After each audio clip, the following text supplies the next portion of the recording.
Christian parenting.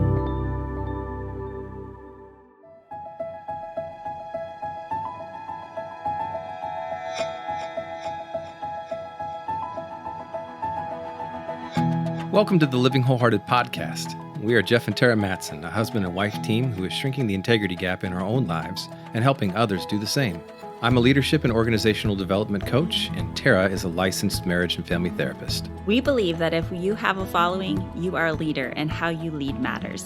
Whether you are leading in the home, work, or community, we are bringing you biblical, clinical, and relational wisdom to help you in every relationship that matters most to you. None of us do this perfectly, but we are leaning into the reality of our humanity and profound wisdom of grace.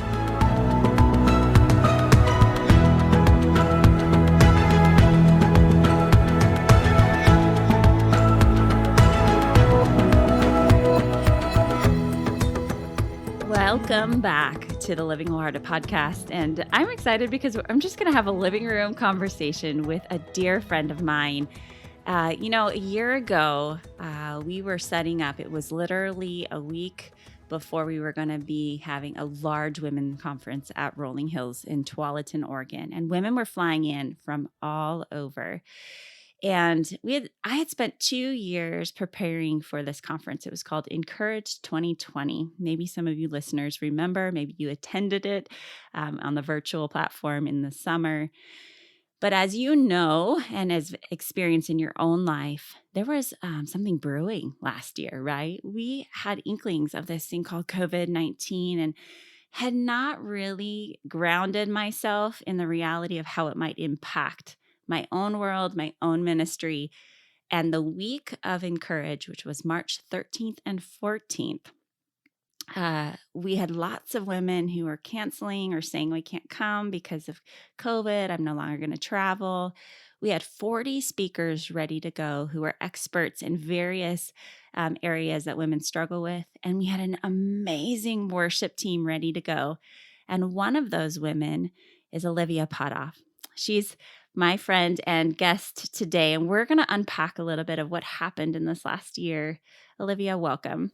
Thank you. I'm just really grateful for this opportunity to be here. Over the last year, I've started listening to more podcasts, and I was just sharing with Terra right before we started that I love listening to podcasts on a long drive or specifically doing a mindless household chore like laundry or cleaning my bathroom. And so it's just really an honor to be here today. So I'm so grateful. So we're going to do two parts. Today we're going to talk about the impact of this last year in leadership, but particularly around what happened with InCourage 2020. And as we sat in my living room, literally a couple days ago, we were talking, and it just was so healing for me to process with someone that was there who understood.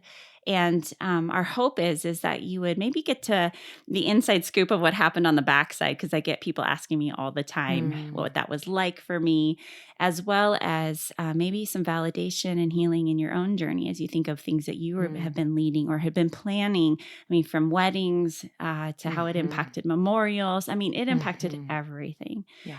All right. So first, I want people to know a little bit more about you. Olivia, you're one of my favorite musicians. Like if you're singing, I want to be there. I want to turn it on. But we share a love for girls. You have daughters and you're passionate about the church and are in ministry full-time there. So tell us a little bit about what you're up to these days. Yeah, thank you. Well, most of my 24 hours are spent with my husband, who we are coming up on this summer 20 years of marriage, which is big. And as I say that, I'm like, how is that? We're on our 20th too. Are you? High five. Yes, totally. That's amazing. But that is just an incredible gift. Like last night, just because of some things that I've been thinking about lately, I went to bed thinking, I'm so grateful that this person, like I'm fully myself with this person after 20 years. And one of the few people on the planet that I feel I can be my fullest self with. And so that's a gift I do not take lightly or for granted at all. And we have 3 girls who are 10, 13, and 15. And man, it's like a sweet, sweet season. I'm loving this stage of parenting. And then, I am the pastor of worship and care at Journey Church. And I have been so grateful to, since age 3, really was the first time I ever sang in public, which is wild when I think now about like a toddler singing in public, right? But it has always been my most intimate way to connect with the Lord. And I just am so grateful that I've really spent most of my life singing to the God I love with people I love. And that is a pairing that is just, I don't know, it's hard to describe, but it's something I'm so grateful for. So yeah, we have 3 girls. I love being a mom of girls. And I mean, this is for another time, but when I tell people I have 3 girls, I get a very like passionate response or I get nothing. I don't know. It's an interesting, we could talk about that some other time. But especially after having my 3rd girl. And so that I love, like, I am so grateful to be a mom of girls. But there's a lot of stereotypes that come with that, right? I have a massive sweet tooth, like crazy sweet tooth. I still eat Nerds and Laffy Taffy and all the Willy Wonka candy. I grew up on Mr. Rogers and Little House on the Prairie. So I literally, by the title of an episode of Little House, can tell you the whole plot line. We lived out in the country. We had like bunny ears and for antennas. And that was literally the 2 shows we got. And I'm still a diehard Little House fan. And I grew up on, in the late 90s. And so I am like, I grew up on R&B pop music. And I mean, if someone puts on Boyz II Men or like Salt and Pepper or TLC, I mean, I can rap I'm not a good rapper, by the way. Do not seek me out for rapping anybody. But I mean, those are like ingrained in me. And oh man, I'm starting to get the TLC and Boyz II totally. Men I know, right? In my head. It takes me back. It's like so those good. Songs come on and I'm right there in freshman year of high school. So yes. I love it. So, there's key reasons to why I invited you along in the journey with InCourage 2020. And I remember asking you, I think I first asked you for some things with Courageous Girls. And you came and sang for a mother-daughter tea that we did in the area. And we've used some of your recorded songs for some of our tracks that we use for Courageous Girls. Been so grateful. And then when I had this vision, it was probably it's now 9 years from now, but around 7 years ago, I was prayerfully considering, Lord, what do you have for me for the next 10 years? And there was this list of all these things. And one of the things that kept coming was this women's conference. And I was like, I don't want to plan a conference. I had planned conferences before for marriage retreats and other kinds of things. Yeah. But this idea kept coming to me of what if we were able to integrate God's word and who he is and grace, which I think is sadly a missing piece in the church, as well as the clinical understanding of who we are as women, everything from our biology to our sexuality to understanding our hormones and our emotions, and just being able to really unpack from a clinical worldview that's lined up with the Word of God. And that just kept growing in me. I kept looking and watching and going, who else is doing this? So I don't have to do this, Lord. That's often what I do first when God asks me to do something. I'm like, somebody else has got to be doing this, and I'll just refer there. Well, it kept growing and growing, and I'd actually get women asking, like, can you do something where we get more resources like this? The Northwest is not a popular place for things like this. In fact, when I told other women who do women's conferences in our area that I was going to do this and I was believing for 2,500 women, they kind of laughed at me and said, we've never seen anything larger than 700 women gathered. Now, if you're in the South, right, Olivia, they're like laughing at us because their average that's a normal church day. Yes, right? Exactly. But for us, it was like this huge, audacious dream, right?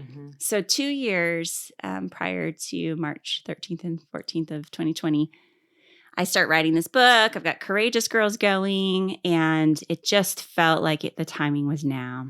And so when I was praying about who, you were first in line when I was like, oh, Olivia, she gets grace.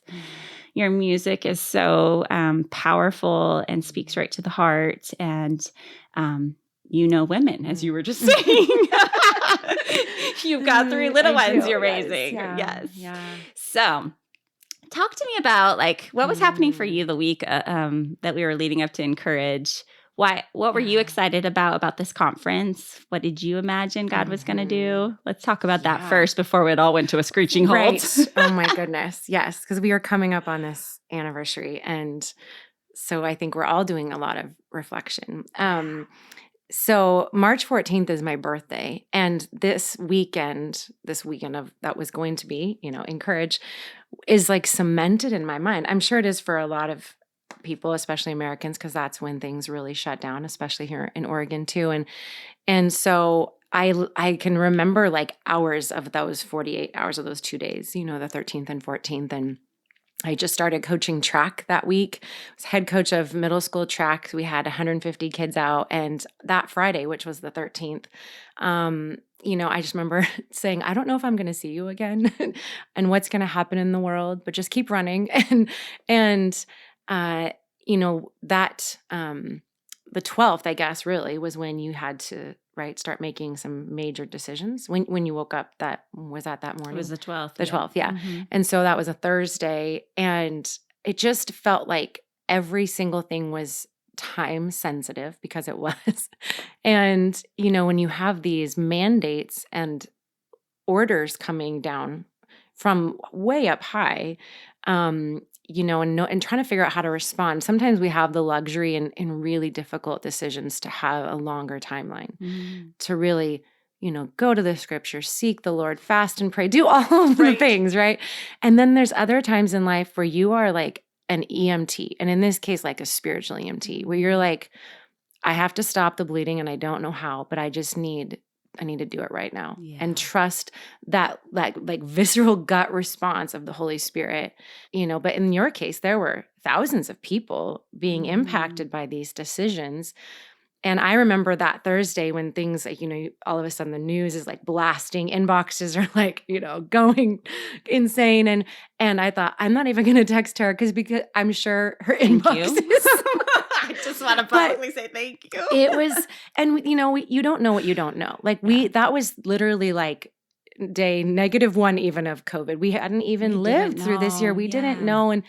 And when you're like planning a conference for like you said, 2 years of this, it'd be like, I remember telling you when you finally got to do it virtually, like this, you're having your baby finally. But it's just, it was such a delicate time of complexity. And I think too, like going back and thinking about all the orders you had in for lunches, speakers that would, were going to fly in and stay in hotels. And there's that verse in Romans 12 that says to outdo one another in honor. And I feel like you navigated that as well as you could because, you're thinking about people you have to pay who've already made commitments financially. And this, the massive undertaking and logistics of that.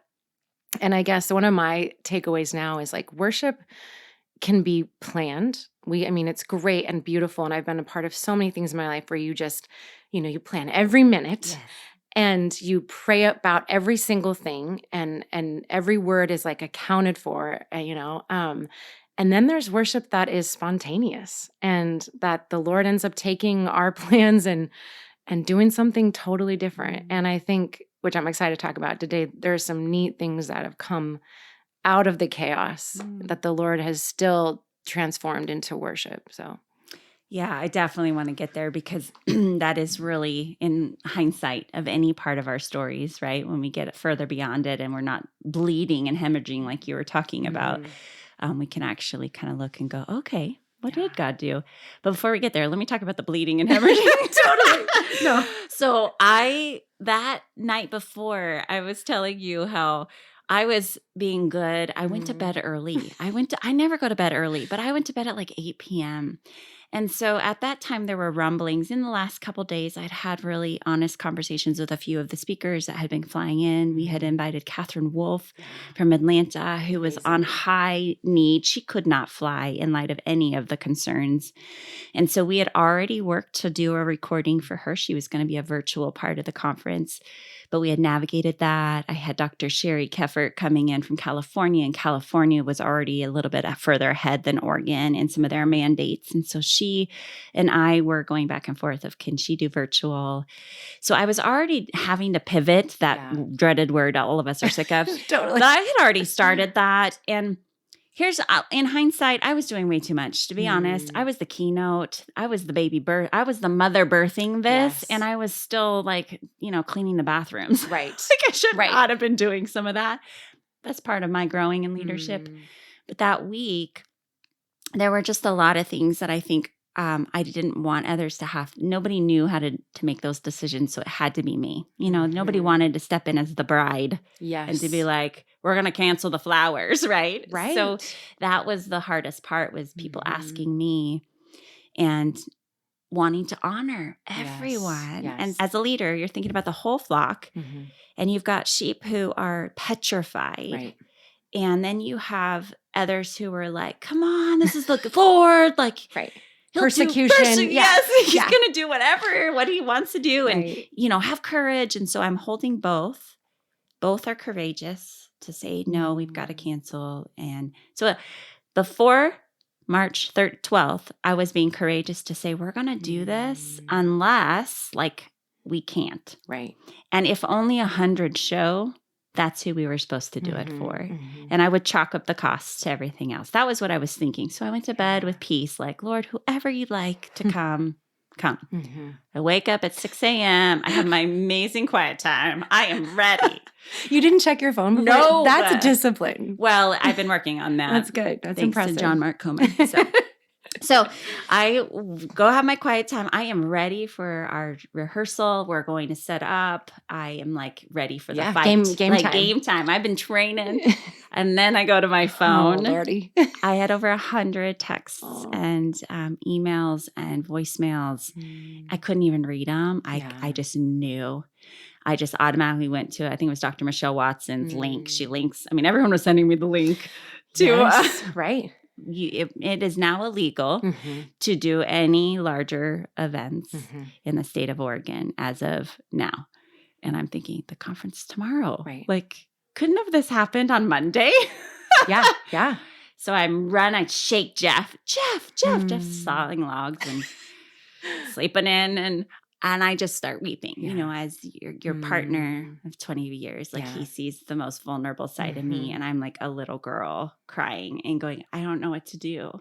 That's the vulnerable side of leadership that people don't see. And I literally, in a matter of moments, went from being 5 years old to, okay, now I got to put my big girl panties on. And I got to lead thousands of women who are all asking me, are we still meeting? And they're flying in from everywhere. And I had texts from people I have no clue who they were. Or how they got your number. It was awesome. But I would just say that morning, the clarity I got was on a sign that's on my wall from Joshua 1:9. Be strong and courageous. Do not be afraid or be discouraged, for the Lord your God goes with you wherever you go. And I literally stood in front of that, praying that over and over. And then I went to my computer and I wrote an email that was go out to all the women that were supposed to come. And I felt the Lord's hands just writing that to say the courage now that I have to have is to say, no, we need to honor. And I don't know what'll come. I'll let you know in a couple days when I know.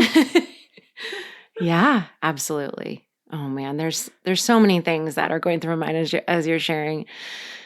Speaking of the baby analogy, my first two babies were born via C-section, and I did not plan. You think about something you've longed for and prepped for, and man, I had a detailed bullet point birth plan. I had a playlist. I mean, I had everything.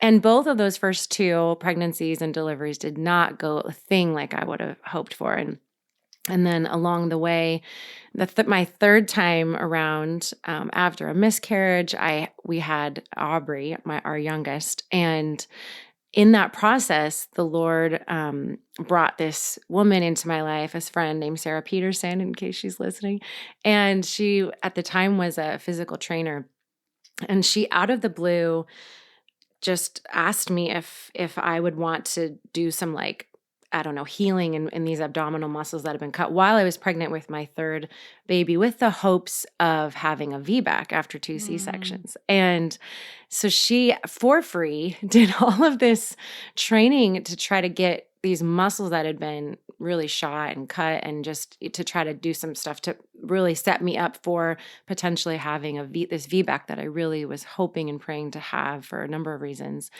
And as you're talking, I'm just thinking like, in those days, those 24 hours ish you had, we didn't know all of the domino effects that the Lord would line up to be where we are today. And even the connections that would happen between women to really live out what you hoped InCourage would be.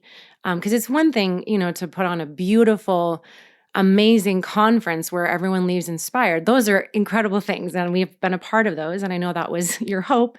But I almost feel like organically the Lord has done that, but in just a very ground level, small church way. And it's been really neat to see, even for like Joy and I, how we met and how you connected us. And I guess that, to me, I've like done this parallel of like how the Lord brought my friend Sarah into my life to redeem a situation and to bring some beauty out of something that I thought was going to be impossible. And how the Lord just does that by connecting believers and connecting people. And I feel like you are I know you're such a connector. I don't know if you've done Strengths Finder and if that's in your strengths, but connectedness and just, I don't know. And that's a piece of the Holy Spirit. Like, I think you and you need to meet, and you're going to be friends, and you're going to be able to help each other. And so now I'm seeing some of these things where the Lord has just sovereignly like aligned these relationships and things to bring so much more than maybe even a 1 or 2 day conference could do. Yeah. So you and Joy didn't know each other before Correct. InCourage. And so even if that alone, like what has come from that Yes. relationship? Yeah. If he used InCourage 2020 just for that, I mean, I know he did it for more, but, right, but you are that important. No. But what happened in your Yeah. relationship that's been so meaningful for you? Yeah. Well, I was telling a friend recently, when I look back about, you InCourage, and then I met Joy Haley, who is a mutual friend of ours now because of you. Just I think about the process of, we were going to sing this song together at InCourage, this mashup, and that we'd kind of just designed specifically for this conference. And then when everything changed and it went virtual, Joy texted me, was like, what if we record this?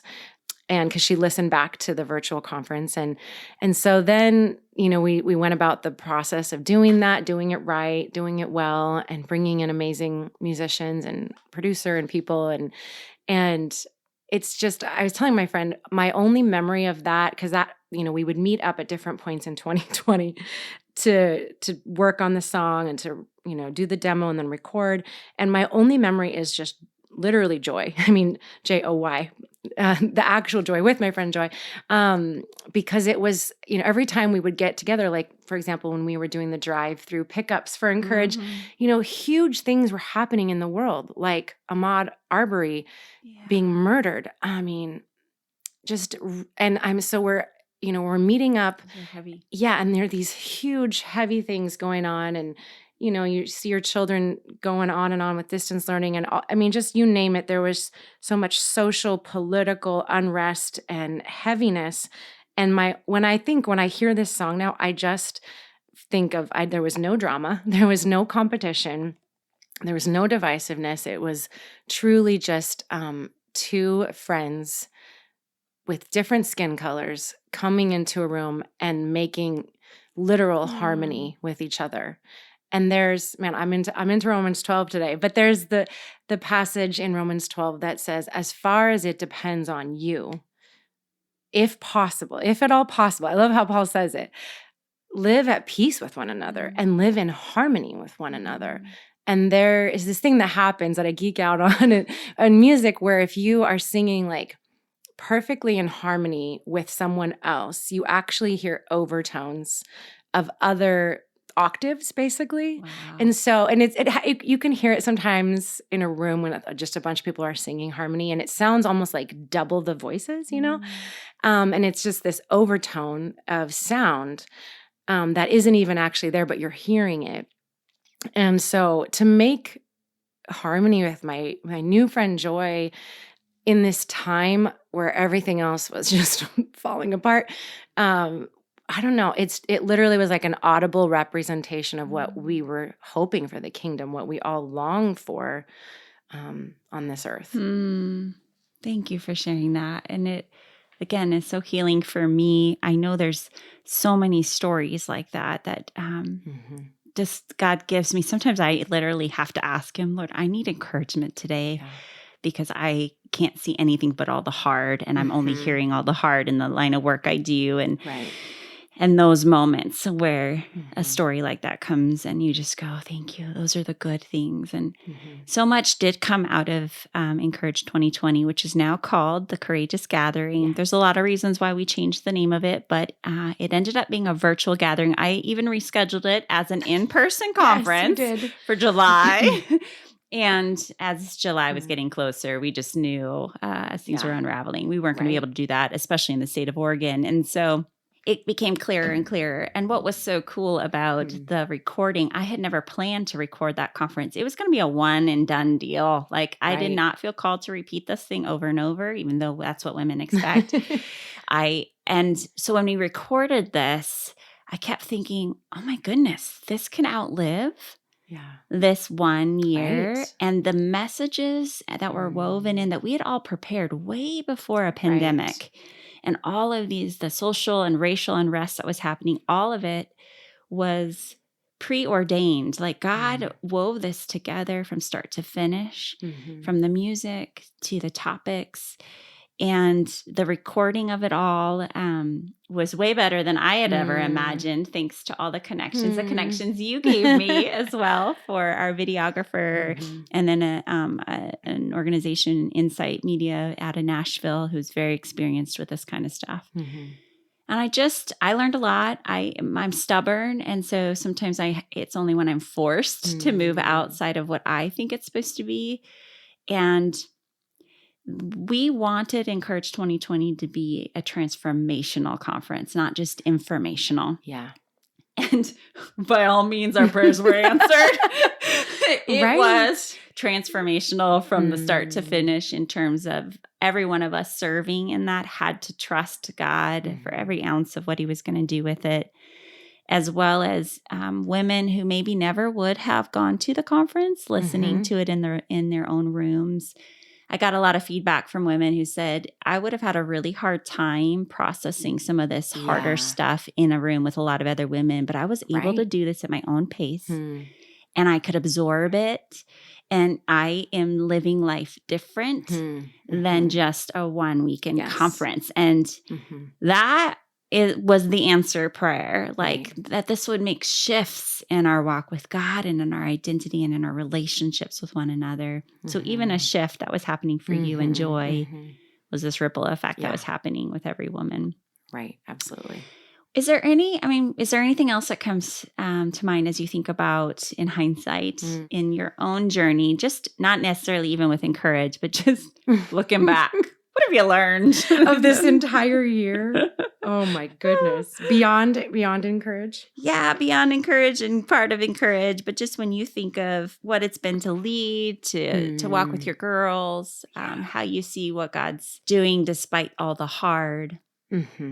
What's interesting is that in this past year, 2 of our family friends have gone through what I consider my biggest fears and the biggest losses that a human can endure, in my opinion, which are the loss of a child way too young and the fallout of an affair in your marriage. And so to have a pandemic going and then to see people suffering unimaginable losses and to also be a friend that is like in the front row of that. Like I think of the splash zone at SeaWorld where you're like, I don't know if I should even be in this front row because this is so sacred and tender, and going into people's homes and phone calls and lives as this first responder. And you're like, I don't even know if I should be on this holy ground because it's so hard, and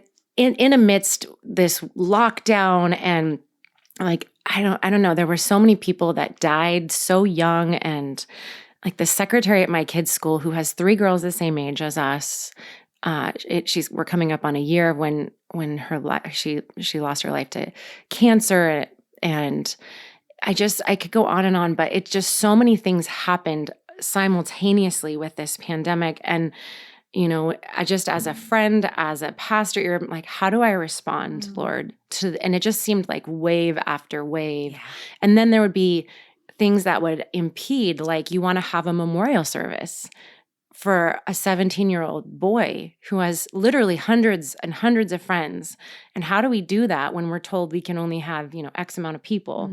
It's just, I did memorial services over Zoom, things you never, ever would imagine, you would be doing, and just knowing how to step into people's pain in amidst all of that. I think one of the things our church and our lead pastor, Scott, has said to me is like, we had to learn how to do small church. And so, like, for example, we started doing this thing called porch prayer, which sounds very Southern to me, or like Midwest, where my family in the Dakotas, like, we call it a South Dakota goodbye, where you just like progressively start making your way out, but you like end up on the porch talking for an hour with a cup of sweet tea in your hand or something, and so we had this sign up, like everyone, the sign up thing. And we would just literally, 2 people from our church staff would sign up to go and bring your favorite, Dutch Bros drink or coffee or whatever, and just sit on a porch, and pray and talk and catch up. And I remember we left one of them, and the lead pastor said to me, he's like, this is maybe how we should be doing church. Like, this is, there are some really good things that were unearthed in this forced time of creativity. And speaking of Little House, it reminded me of like Reverend Alden driving in his wagon from like house to house, visiting, doing home visits, face to face, where the masks come off a little more than on a Sunday morning. And so, but at the same time, there's been things like one of my friends' husbands during 9/11, September 11th, was working in New York City, and he worked HR for an ambulance company. And so they hired this counseling company basically to come in and talk to the first responders right after September 11th, who have been working these long shifts, who are completely burned out, driving ambulances, fire, paramedics, all that. And so during COVID this year, I brought this quote because I didn't want to get it wrong. He said this, we had teams going in to support operations in New York City and had our employee assistance program set up debriefing units coming back home. A week in, the team of psychologists met with me and told me that the real impact wouldn't hit for another year. We would see the fallout that was a response to trauma. True as day, a year later, we saw the divorces, sudden career changes, the acting out, the spike in on-the-job injuries, all as predicted. And so here we are. It kind of gives me chills because we're coming up on this anniversary of so many things. Ironically, the courageous gathering, InCourage, and then all of us where we kind of froze in time. And now, we are sadly, in ministry, I'm seeing it, I'm sure you're seeing it in your profession, just a lot of fallout. I think we've been all trying to keep it together, and it's been just this like gradual progression. Okay, I'm going to adapt. I'm going to, like, we have this saying in my family, let's flex and roll. And I'm like, I'm tired of flexing and rolling. No more. Right. And like you said, I'm tired of pivot. At the beginning, it was like a funny Friends analogy with the sofa on the stairs. And I'm like, I'm tired of that analogy. I'm tired of unprecedented times and all of that. And so it's a year in, and I think we are trying to figure out, just as people of God, as friends, as human beings, how do we respond to some of these things now? I think it's such an important point, and it's so true. When people were asking me with my trauma therapist hat on, what's this going to look like? And I just said, this is going to be a 2 to 3 year journey. Yeah. Whenever you go through a traumatic moment, there's several years to process. However, it's not just been a moment in time, right? Like 9/11 was a moment that's seared in all our minds. this has been like ongoing micro, like Yes. consistent. And if you've had micro aggressive racism in your life, that builds up into this massive ball. And so everybody can experience to this constant, just slow drip of having to flex and roll. I'm sick of flexing and rolling. And I think of it like, if you've been a family and a child of divorced family where you're constantly having to go back and forth. Yes. And maybe your parents are moving a lot. And so the home's always different, or there's got to be some kind of anchor or something that's feels similar and the same. And so I think this year has cleaned that out for a lot of us to say, what are the things that are consistent? Yeah. What are the things I can hold on to and to be able to cling to those? And in some cases, it revealed that the things I clung to are not those things. And we've had to let go or open our hands more to them. And so we're all just now kind of coming up. I feel like it could be the sun here in Oregon that helps. Like there's a little bit, could be that our kids are possibly going back to school soon. Some of you around the country have been doing this already. I had a friend text me and she goes, I'm not wearing masks anymore. I'm like, what? That's not even, I'd be in jail. Like if I did that here. Anyways. So there's just a whole different paradigm going on around the country. And so recognizing that we're all in different places. I think as leaders, whether we're leading in the home, we're leading in the church, we're leading at work in the community. When we were that leader, how we are like the first responders, we are the EMTs, and we have to help everybody else in the crises. And then eventually it hits us. Right. So to be aware of that, I think that's such a good sense of like really considering kind of reflecting, taking some grounded time. Our bodies are weary, our tides. I've been personally feeling a little flat. Yeah. And that is a definite sign. My clinical hat's like, something's going on. But I've just been feeling flat. Things just don't, taste as good. And it's because of that response. So the go-tos, like, let's close with this. What are anything you're doing specifically now as you're thinking about your own trauma this last year, as you're caring for those in your wake of influence that you're helping? What are some of the things you're thinking about as we hit the year? Yes. No, that's good. A couple of things flashing through my mind. I've had to sift with the Lord, and sometimes my default has been to try to do it on my own, and then I'm like, no, I need to do this in partnership with the Holy Spirit. But sift through righteous anger versus vengeful anger. Oh, good. And I'm trying to be careful in what I say because there's so many hot topic buttons in Oregon right now. But just say it. Yeah, I mean, just say it. We know your heart. I just want to preference with she loves well. Oh gosh. Well, yeah, I mean, just being a parent in this time, being a working parent in this time, being a mom, and seeing, really the trauma, the impact of this whole year. I mean, we're coming on a year of our kids not being in school where we live, where you and I live. In school, I would say physically, right? I've had a lot of anger towards the leadership, in our state. And then you think of anger and other things and other responses and like some of the things we just named. And so I've had to really ask the Lord, like when I'm typing emails to, government offices or school boards or whatever, like help me figure out, is my response just, am I lashing out, or is this a righteous anger that you are asking me to advocate for somebody right now, to be a voice for children who have no voice? And I feel like their voices really haven't been heard at all. And every time I hear about another suicide, my heart sinks, and I think of like irreparable loss in this time. And for whatever reason, that has pressed on a lot of buttons, which I don't know if we want to get into today, but and so that's one thing is just trying to ask the Lord, like holding these things and saying, help me with my anger to know what to do with that right now.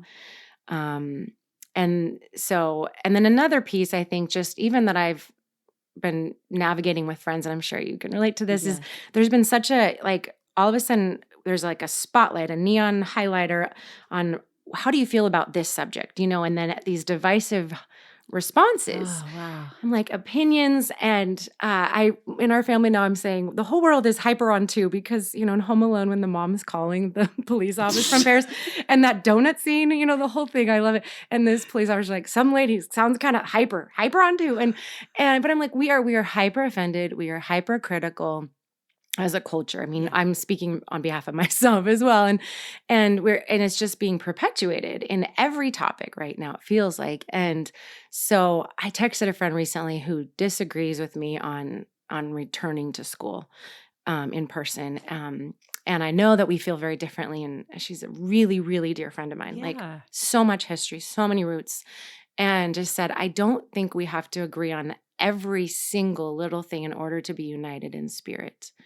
And so I think navigating friendships right now, I found myself scripting and filtering things out before I get in person with friends, even like this, because I don't want to offend somebody. Totally. You know what I mean? And I'm like, how can we just come into a space as we are and be together and be united in spirit? What does that look like when we have very different, strong feelings, probably a lot of anger, and we live in this cancel culture time, And I mean, recently, I was thinking about Paul in the Bible, formerly Saul, who God did this massive change in his life. And Paul repented, completely did a 180, turned about. And, if we canceled Paul, who wrote 13, is attributed to writing 13 books of the New Testament, which is 27, right? We would have to rip out half of the New Testament if we canceled Paul. And in this day and age, I thought, what if Paul were alive today? Would we cancel him? I think we would. And that's painful. And so it doesn't obviously mean we don't hold people accountable and all that. And, that's another huge topic. But at the same time, when someone's had change and true repentance and the Lord's done something in their life, do we write them off? I'm seeing I guess this is a long answer, but all these things are going on, and then you meet with someone in person, you're like, how are we coming into just a cup of coffee or a dinner with friends, And it's so... I'm with you. I'm so with you. And just that feeling, that tension. And so going back to what was developed in the InCourage 2020, I mean, we have breakouts on like friendship and how to do friendship. And we talk about unity in the midst of diversity. And here we are and having to experientially test this out. All the way to, we talked a lot about, do you even know where your God, and do you even know yourself? Because that's what gets us through suffering. Yeah. And here we've had lots of practice on suffering. Right. And those roots. And let me just say something. Sorry, I geek out too, not on music, but I geek out on the brain and the hypervigilance you're talking about. Hyper on two. I love that. You're gonna have to hyper on two. Yeah. I was saying that even before this pandemic. I actually taught at a American Association for Christian Counselors. We did a whole breakout on marriage for millennials and talking about the research we've been doing on our culture, and particularly the younger generation who has been holding the phone in their hands from our earlier brain development, that we have a lot higher levels of PTSD, post-traumatic stress disorder. It's maybe not the full-fledged what some war survivor would have, but the idea of just constantly being hyper vigilant, on alert, and overreactive. Well, we saw that go from I was saying, it was way more than we'd ever seen, which was affecting marriages, affecting child rearing, all of that, to now everywhere I feel it, just even having to talk about, are we going to wear masks or not for our Bible study? Yes. I mean, you just go into protection mode. And so that's what that is. It's that fight, flight, or freeze. The brain has had too many experiences this year that says, get ready, brace yourself, as if you were in a car and you're heading into really big traffic in LA and you're not experienced with that. You're going to brace yourself and ready for constant pivoting. And there's that that sense of how do we recover from that? And it's going to take us a while. We still need some stability. We need some safety. We need some routines. And that's part of what for us when we're advocating for these kids. Right.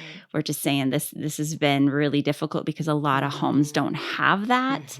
Absolutely. The Lord has given us a chance to be able to do that with our kids, but that's grace. And there's a lot of families that just don't have that consistency for those kids that school does provide.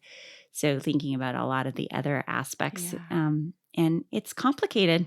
I mean, we're thinking about, for some people, life or death, or mental health, which becomes about life or death in many situations. And and so even probably as you're listening, you're like, I got to turn them off. My body's hijacking. It's stressful. So let's just calm down. And in reflection, a couple last things, Olivia, before we close this one out. I've been thinking about that righteous anger too, versus, and I love that God has taught me a lot about anger. Anger moves us to action. It's a purposeful emotion. It means something's upsetting us. The Bible doesn't say do not be angry. It says do not sin in your anger. Right. And so that's the question you're asking, like, okay, Lord, when am I crossing the line and going to sin here? Meaning taking revenge, trying to force something on my paradigm.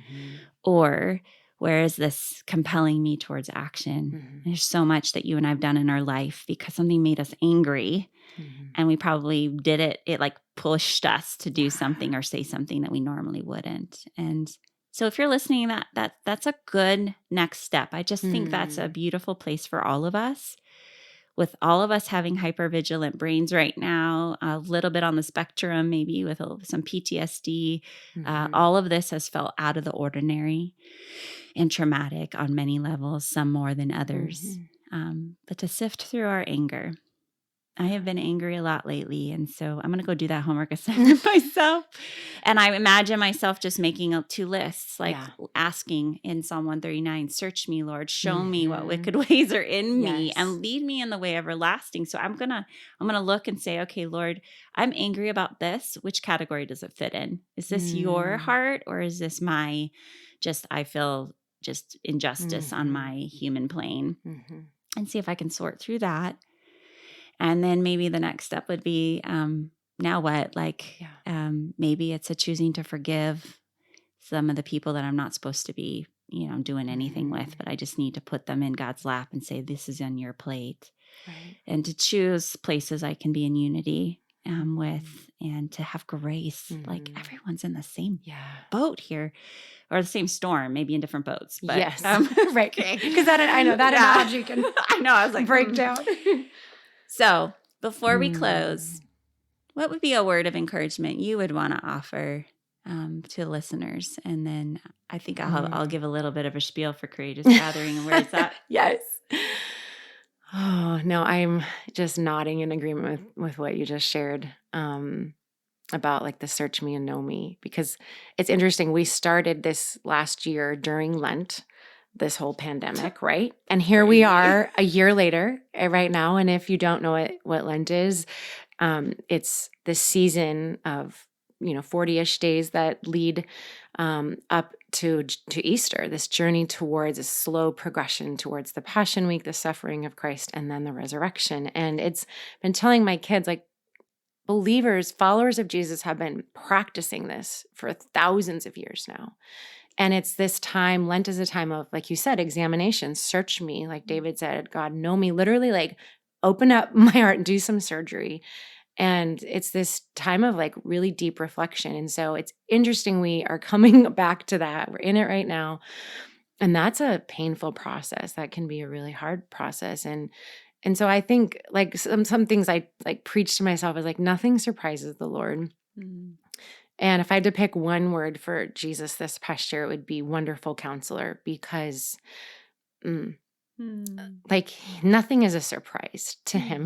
We can show up, like I've shown up in a counselor office before and just, they're like, why are you here? And I'm like, well, and I literally will say, I know, I'm like, I don't even know how to begin this sentence. And I think that's how we can come right now to Jesus, is like, I don't know if I want to cry. I don't, you know what I mean? Like, I don't even know how I feel. I that's the response I'm getting, like you were saying, this flatness, because we've had so many disappointments and disruptions and like, I'm expecting things to be canceled now. That sounds Totally. cynical, but I do. And if 3 days on my calendar go as planned, I'm like shocked.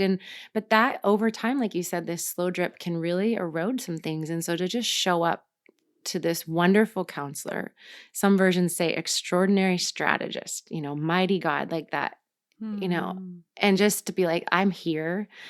And I think a lot of us need rest, true rest right now, especially if we've been first responders. There's that passage in the Old Testament, kind of around the Israelites. And it says like, we need to go at the pace of the animals and the children. And that's like not a lickety split pace. That's like it was in reference to like, if we keep going at this pace, we're literally going to kill the animals and children. Like we're walking, and it's a beautiful passage. I wish I could recall where it's from, and I just think we need some of that right now. Some true rest, some true Sabbath, and like, just a deep breath. So, amen. Oh, good word.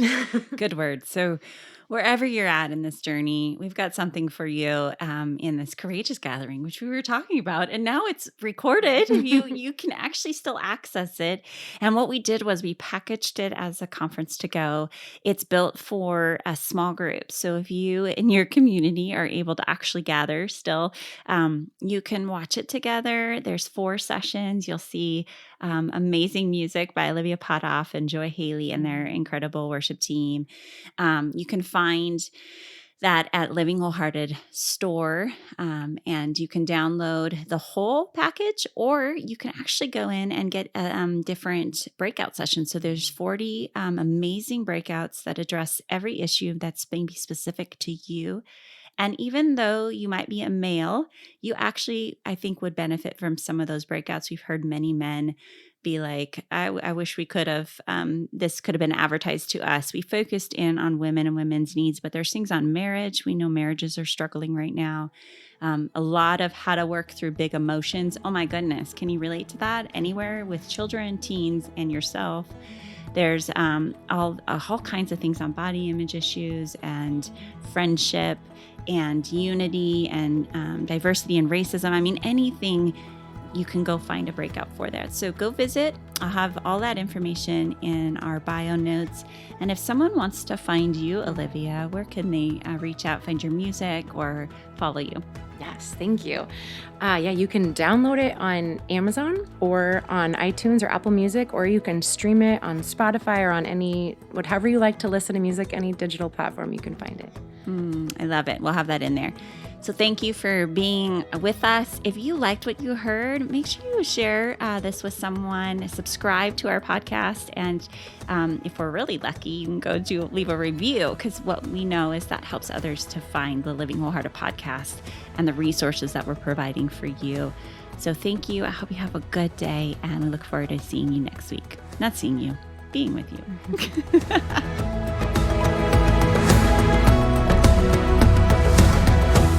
This podcast is powered by Living Wholehearted, Courageous Girls, and the Christian Parenting Podcast Network.